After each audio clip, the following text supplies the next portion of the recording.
Essa é uma sessão que não podemos perder de vista, irmãos. Ela está lidando com a plenitude do Espírito Santo. Lembra que a sessão que nós lemos do capítulo 5, verso 17 até o verso 21, particularmente, ele diz: não vos embriagueis com vinho, mas enchei-vos do Espírito Santo. E na terceira parte dessa sessão, que vai no verso 21, ele diz: sujeitando-vos uns aos outros no temor do Senhor. Então, aqueles que são cheios do Espírito Santo são aqueles que aprendem a se sujeitar uns aos outros. O marido amando a esposa como Cristo amou a igreja, a esposa sendo submissa ao seu marido como a igreja é a Cristo, os filhos obedecendo aos seus pais, os pais educando seus filhos no temor do Senhor, agora os servos e depois os senhores. Perceba, irmãos, que o Evangelho, ele está, especialmente da maneira como Paulo expõe essa sessão, ele está mostrando como que essa nova sociedade é estabelecida. Enquanto há uma tentativa de se quebrar as estruturas da criação, o Evangelho estabelece o padrão da criação. A nossa sociedade hoje, ela coloca o homem contra a mulher, ela coloca o pai contra o filho, ela coloca o patrão contra o empregado contra o patrão. É necessário haver divisão, é necessário haver quebra dessa estrutura, até porque, para que se estabeleça uma nova sociedade, é necessário que aquela ordenada por Deus não mais exista. E Deus, na sua gloriosa sabedoria, Ele tira o homem da morte, e Ele poderia dizer: sejam livres, no sentido de que não se submetam a ninguém. Mas Ele diz: enchei-vos do Espírito Santo, sujeitando-vos uns aos outros no temor do Senhor. No temor do Senhor. Esse é um tema complexo que nós estamos lendo aqui dessa sessão, irmãos, porque ele está falando, e é claro, é importante frisar, ele está descrevendo aqui o que nós conhecemos como escravidão, os escravos e os seus senhores. E é interessante notar que na época de Paulo, alguns estudiosos vão dizer 30% da sociedade naquela época vivia debaixo da estrutura da escravidão. Outros estudiosos vão declarar mais de 40% da sociedade. O que Paulo vai fazer aqui, irmãos, não é adentrar na estrutura, mas mostrar que em qualquer estrutura o Evangelho de Cristo sobrevive. Nós não queremos um país livre, irmãos. Nós não queremos uma sociedade livre simplesmente porque é o único lugar onde o Evangelho vai florescer. Não é verdade, porque nós vamos suportar qualquer circunstância em Cristo. Não tem problema isso. Nós vamos sofrer muito, é verdade, mas a igreja não vai sucumbir.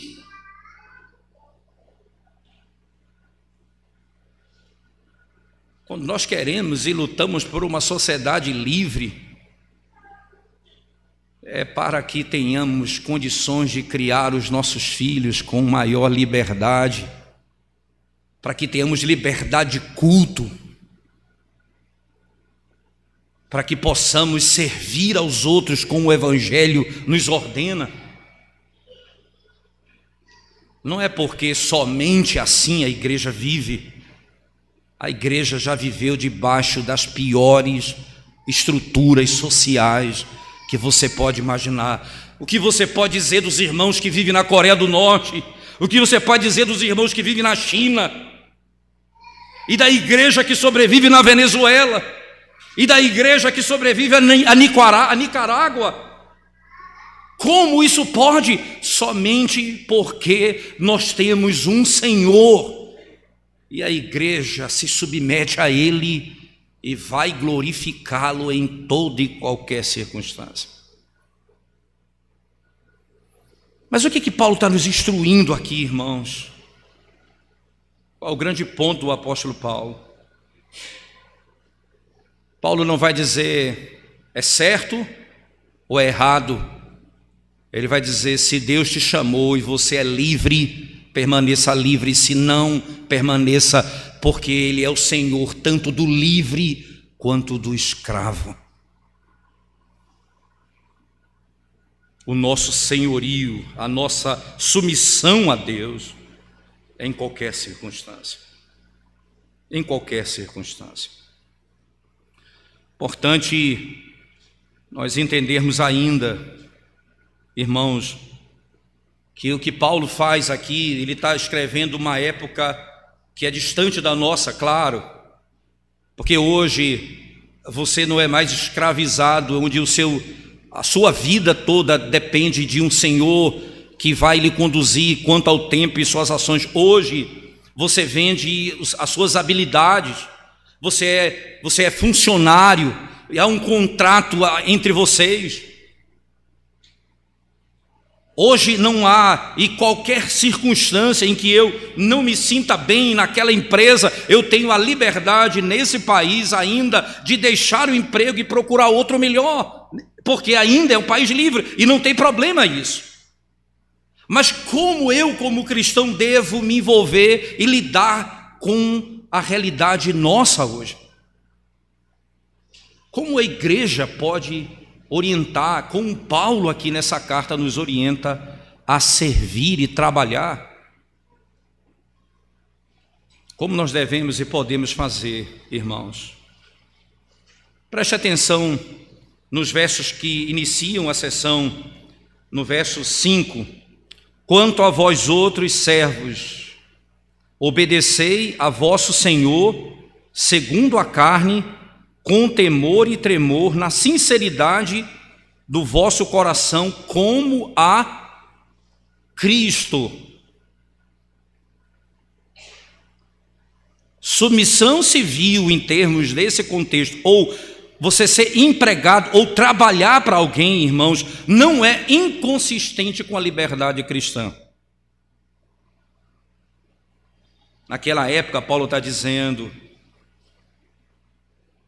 embora vocês sejam libertos pelo Senhor, vocês são servos desses homens.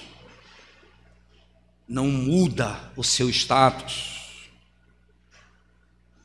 E é interessante a expressão, o teu Senhor segundo a carne. O teu Senhor segundo a carne, isto é, aquele que tem autoridade, aquele que estabelece as regras, mas ele não tem autoridade sobre tua alma e sobre tua consciência. Ele não pode fazer você trabalhar ou realizar algo ímpio, uma vez, lembra que termina o verso 5 dizendo: no temor, na sinceridade do vosso coração, como a Cristo. O ponto é, eu tenho um Senhor acima dele, e em nenhuma circunstância ele é Senhor da minha consciência, que me fará fazer algo oposto às ordenanças de Deus. Não. Somente Deus tem domínio sobre minha alma e minha consciência. E como eles devem então servir? Como essa realidade pode ser aplicada à nossa estrutura de hoje, irmãos? Veja o texto: eles devem obedecer com temor e tremor, na sinceridade do vosso coração. Eles devem obedecer com temor e tremor. Nós somos chamados, irmãos, para respeitar aqueles que estão sobre nós em qualquer circunstância. Nós devemos temer desagradá-los.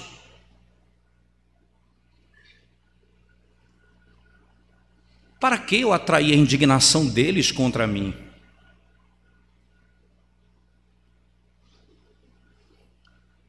Desde que aquilo foi me concedido fazer, está dentro dos padrões que Deus me deu, na sua lei, eu devo obedecer e fazer como Deus me mandou fazer.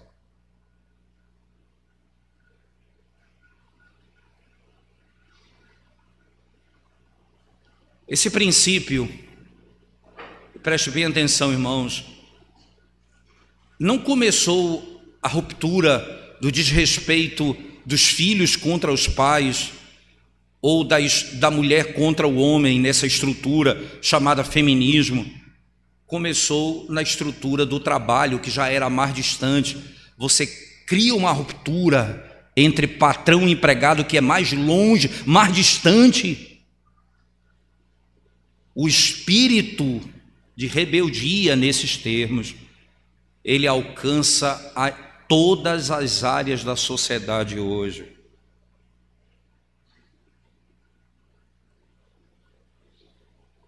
Se no acordo que você tem no seu trabalho, se no seu contrato de trabalho diz o que você tem de fazer, você tem de fazer com alegria.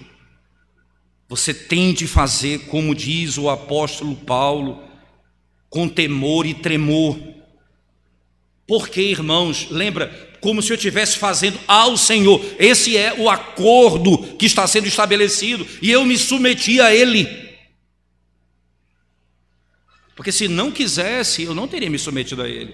Porque nós vivemos num país livre. E se você acha demasiado hoje, também você pode quebrar o contrato e sair, e procurar outro trabalho. Essa é a realidade que nós vivemos hoje.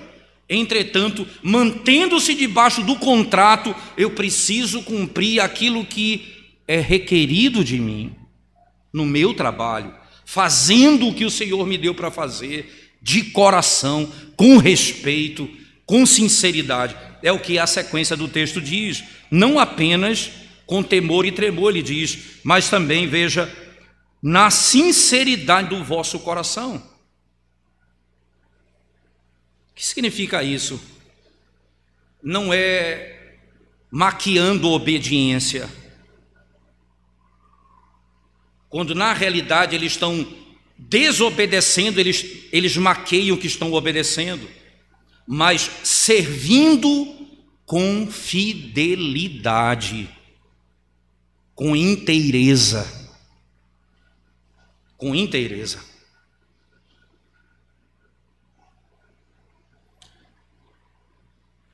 Mas não apenas isso, preste atenção no texto, irmãos, na sequência, eles devem fazer o que mais? Preste atenção no verso 6, no 6 agora, ele diz, não servindo à vista. Expressão interessante, né? Como para agradar a homens, mas como servos de Cristo, fazendo de coração a vontade de Deus. Servindo ao Senhor, não servindo à vista. O meu olhar precisa estar em Jesus Cristo, em todo o serviço que eu realizo ao meu patrão. Que coisa interessante. Não fazendo a homens, mas ao Senhor. Senhor aqui, irmãos, é o nosso Salvador. Não fazendo a homens. Aqui eu não procuro simplesmente ou aguardar dos homens alguma coisa, mas eu faço o que deve ser feito, porque eu faço ao Senhor, não servindo à vista, como para agradar a homens, mas como servos de Cristo, fazendo de coração, fazendo serviço ao Senhor, não a homens. Significa dizer que não é fazer ao homem principalmente, irmãos, ou somente, Eu faço sim aos homens, mas finalmente, objetivamente, o foco último é ao Senhor. Quando os servos, no cumprimento das suas obrigações, nos lugares que Deus os colocou, irmãos, eles têm um olhar para Cristo, isso coloca uma honra sobre a sua obediência e a aceitação daquilo que é feito. Porque se eu faço simplesmente a homens, o meu Senhor pode não receber. Mas se eu faço ao Senhor, o que eu estou buscando é ter o meu trabalho aceito por Cristo. Não ter o meu trabalho aceito por homens, mas ter o meu trabalho aceito por Cristo. É o que Ele me chama para fazer. O teu trabalho feito ao teu Senhor terreno, irmãos, tendo o olhar ao teu Senhor terreno,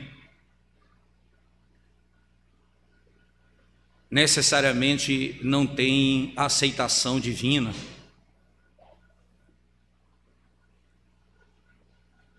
Eu preciso olhar para o Senhor, porque assim olharei para aquilo que eu devo fazer, mas o que eu busco é ser aceito pelo Senhor. Ter um olhar para Cristo é lembrar que Ele nos vê e que Ele está presente conosco, e a autoridade do nosso Redentor nos obriga, irmãos, a cumprir as nossas obrigações com fidelidade. Independe do estado, da situação, da posição que Deus te colocou.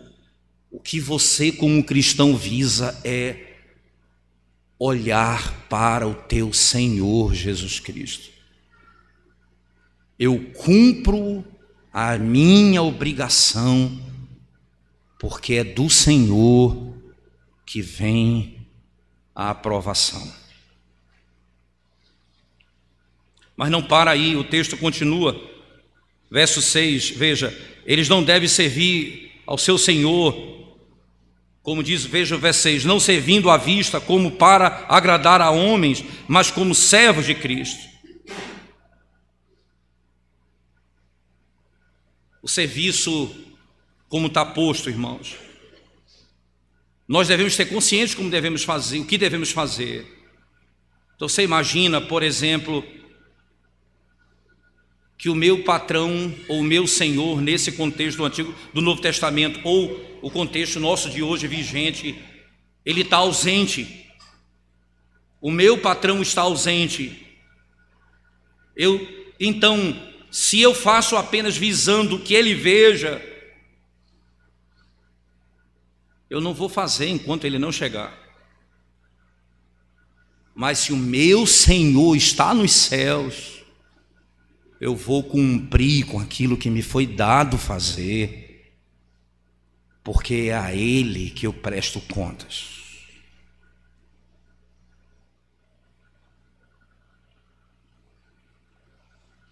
Nós não agimos como homens que querem agradar a homens. Não podemos fazer. Nós não agimos como homens que meramente querem agradar a homens, como se não tivesse nenhum interesse em glorificar a Deus ou ser aprovado por Deus. Não. Se eu tenho um lugar, veja, irmão, se eu tenho um olhar fixo para Cristo, se eu tenho um olhar fixo para o meu Senhor, se eu olho para Ele em qualquer lugar que Ele me colocou, em qualquer situação que Ele me colocou, eu vou sempre fazer o melhor para Ele. Eu costumo dizer, irmãos, que aquilo que nós fazemos para o Senhor E quando temos essa consciência como cristãos, no nosso serviço, é por isso que nós seremos destacados, não como aqueles que são os arruaceiros, os que estão fazendo confusão, ou que querem criar divisão na empresa. Nós somos aqueles que servem, que trabalham e que cumprem suas obrigações, não porque querem ser vistos. Então, quando você estiver trabalhando, quando o patrão não estiver vendo, eles vão dizer: você quer o que com isso? Por que você está trabalhando? É a hora de testemunhar, é ao meu Senhor que eu sirvo. Está no meu contrato esse trabalho. Eu fui contratado para fazer isso, e eu vou cumprir a minha obrigação. Foi para isso que eu fui contratado nessa empresa. Eu não preciso que ninguém veja, a não ser o meu Senhor. Mas não para aí, veja o texto comigo ainda, irmãos. Verso 7, verso final do 6, fazendo de coração a vontade de Deus, servindo de boa vontade como ao Senhor e não como a homens. Servindo de boa vontade. Servindo de boa vontade. Servindo ao meu Senhor, ao meu patrão, como eu estou servindo a Deus. Não com queixume, não com murmuração, não constrangido, mas por um princípio de amor e a preocupação com a glória de Deus. Fazer isso, como diz o verso 7, de boa vontade.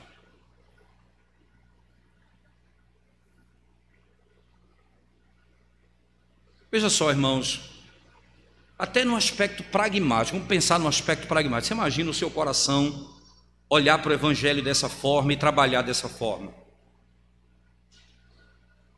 Agora, e veja como o teu trabalho vai ser mais leve, se você faz com esse fim, com esse propósito.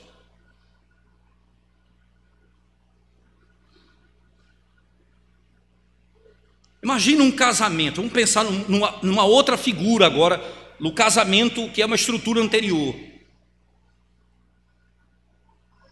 Eu preciso amar a minha esposa precisa me amar. É algo que nós precisamos nutrir um no outro, respeito, dignidade. Bem, mas vamos dizer, um dia faltou amor. Pode faltar amor, mas não tem motivo para divórcio. A falta de amor nunca é motivo bíblico para divórcio. O que o amor fará no meu casamento? Ele tornará as lutas do meu matrimônio mais suave. A falta de amor tornará as lutas do meu matrimônio um peso sobre-humano. Assim, quando eu trabalho sem olhar para o Senhor e fazer aquilo que Deus me ordena fazer, o meu trabalho se torna um peso, cansado. Porque o que eu estou buscando eu não vou alcançar. Mas ao Senhor eu preciso fazer. Será prazeroso de alguma forma e aceitável ao Senhor. É de boa vontade, irmãos, que nós servimos ao nosso patrão. É de boa vontade que nós servimos a nossa família. É de boa vontade, especialmente com prontidão, que nós estamos fazendo, na realidade, em tudo isso, cumprindo os deveres que Deus nos deu para cumprirmos. Preste atenção nesse detalhe, que, meus irmãos, tudo que você faz, realizado com a consciência, Matthew Henry diz, e de uma preocupação com Deus, embora seja para um senhor injusto, será contado por Cristo como serviço feito a Ele mesmo.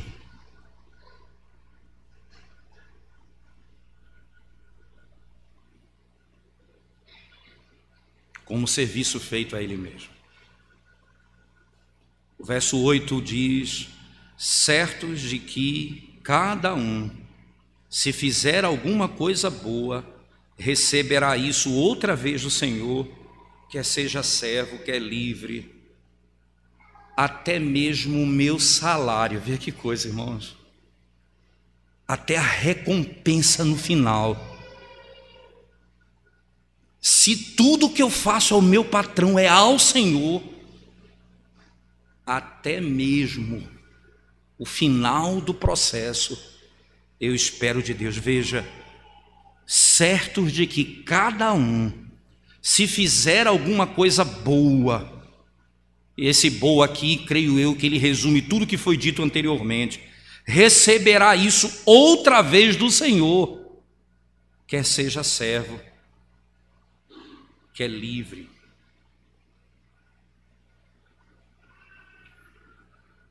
Quão pobre e mesquinho, irmão, seria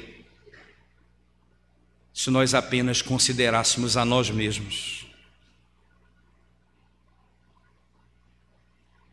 Nós consideramos o Senhor. Se eu considero o Senhor, é dele que vem o meu sustento. Tem promessas assim, irmãos, gloriosas no Antigo Testamento. Repito as palavras de um teólogo que disse, quando em Provérbios é dito, é melhor você dar a um pobre do que mesmo salvar algum dinheiro, porque o Senhor diz lá em Provérbios que Ele mesmo pagará essa conta. Se você der a um pobre, quem vai te pagar é Deus. Não há investimento, não há aplicação bancária, não há nada tão seguro quanto isso. E por que eu vou duvidar de que se eu fizer tudo o que Deus me manda fazer, e Ele promete que Ele pagará o meu salário, que eu receberei do Senhor, por que eu não farei? É a Ele que eu sirvo. Irmãos, tantas vezes nessa briga política nós queremos falar do candidato tal, como se dependêssemos de homens para viver. Eu preciso lhes dizer isso de todo o meu coração. Nunca diga, eu tenho esse emprego porque o candidato tal me deu isso, eu tenho isso porque... Esquece, porque você tem o que você tem, porque o Senhor te deu. O Senhor te deu inteligência, o Senhor te deu capacidade. Se você passou em um concurso e tem hoje, não diga por causa de um homem. Foi Deus quem te deu. Ele é o teu supridor. Ele é quem guarda a tua alma. Não guardará o teu corpo.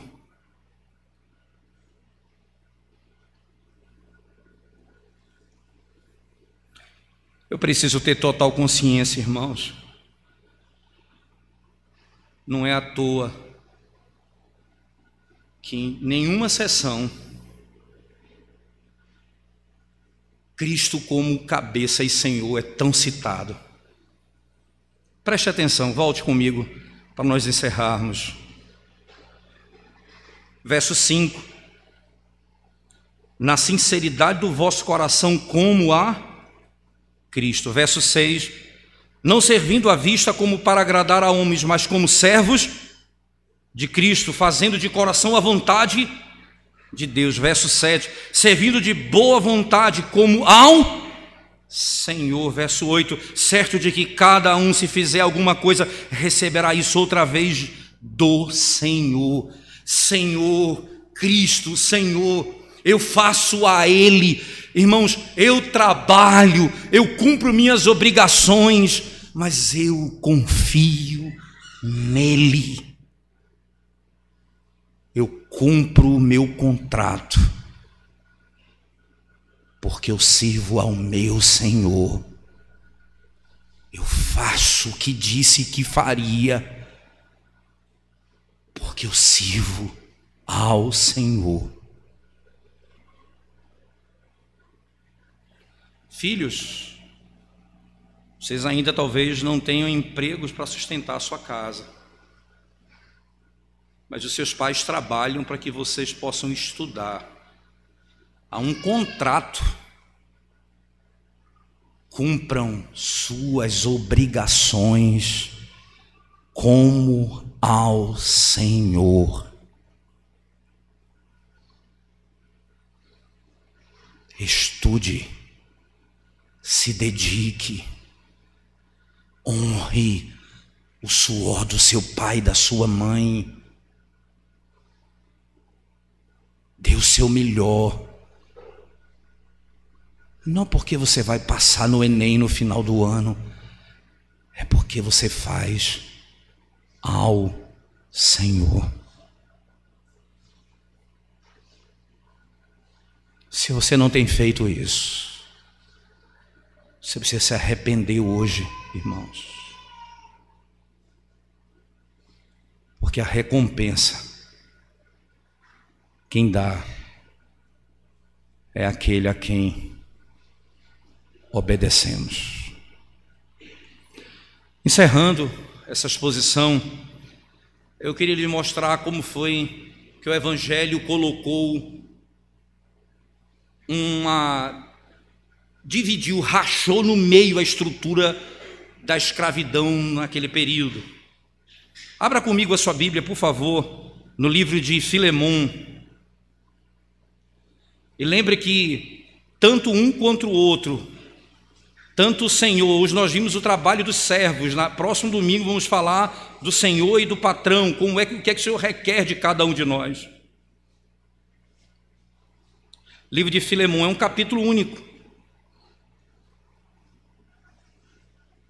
Depois de Tito, antes de Hebreus. São 25 versos, apenas preste bem atenção nas palavras da carta de Paulo a Filemon.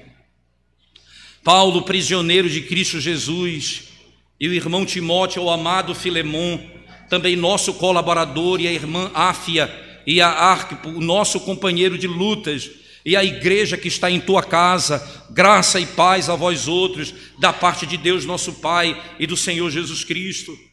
Dou graças a Deus, ao meu Deus, lembrando-me sempre de ti nas minhas orações, estando ciente do teu amor e da fé que tens para com o Senhor Jesus e todos os santos, para que a comunhão da tua fé se torne eficiente no pleno conhecimento de todo o bem que há em nós para com Cristo.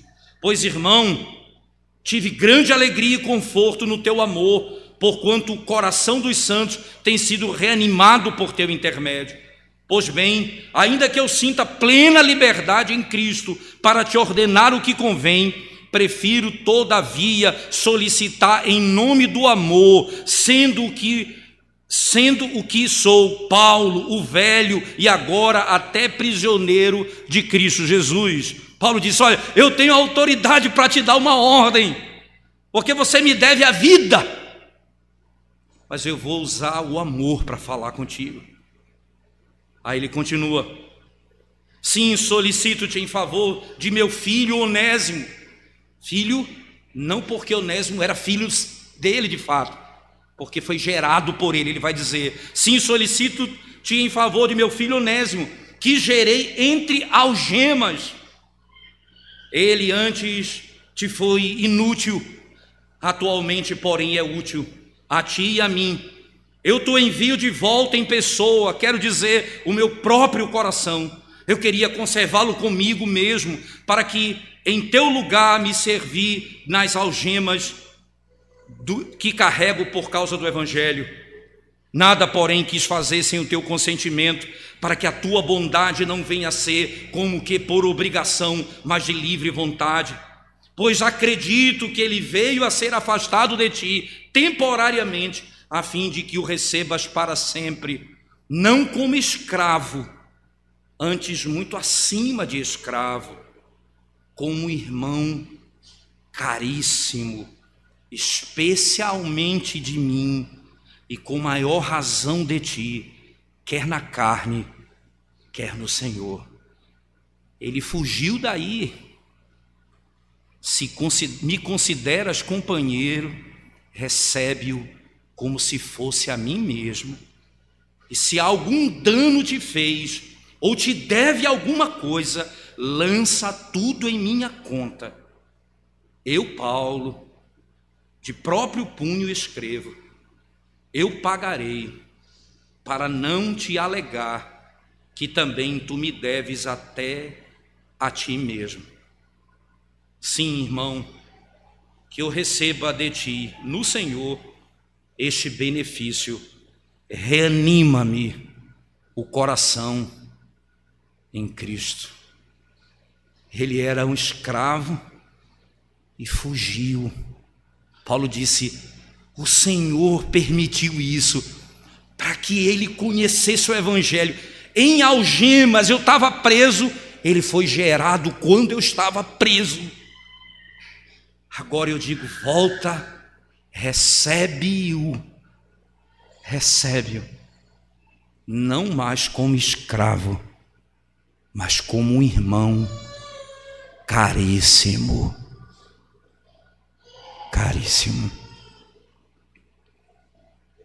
O Evangelho quebra a estrutura de qualquer opressão dessa forma, porque até um escravo com seu senhor, se ambos estão em Cristo, já não é mais senhor e escravo, agora é chamado irmão. É chamado irmão. Irmão, sirva ao seu patrão como no contrato ordenado, como ao Senhor de coração e com sinceridade, sabendo que o Senhor pagará o teu salário. Vamos curvar nossa cabeça e orar ao Senhor mais uma vez, irmãos. Graças nós te damos, ó Deus, pelo doce e glorioso privilégio de ouvirmos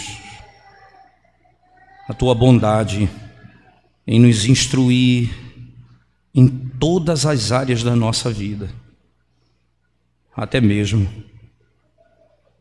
como servir, como trabalhar e como cumprir as nossas obrigações. Em tudo, Senhor, fomos chamados a fazer o que o Senhor manda e esperar do Senhor a bênção. A ti seja o louvor e a glória pelos séculos dos séculos, porque tu, Senhor, és o nosso Senhor, e nós todos aqui somos teus servos. Em nome de Jesus. Amém.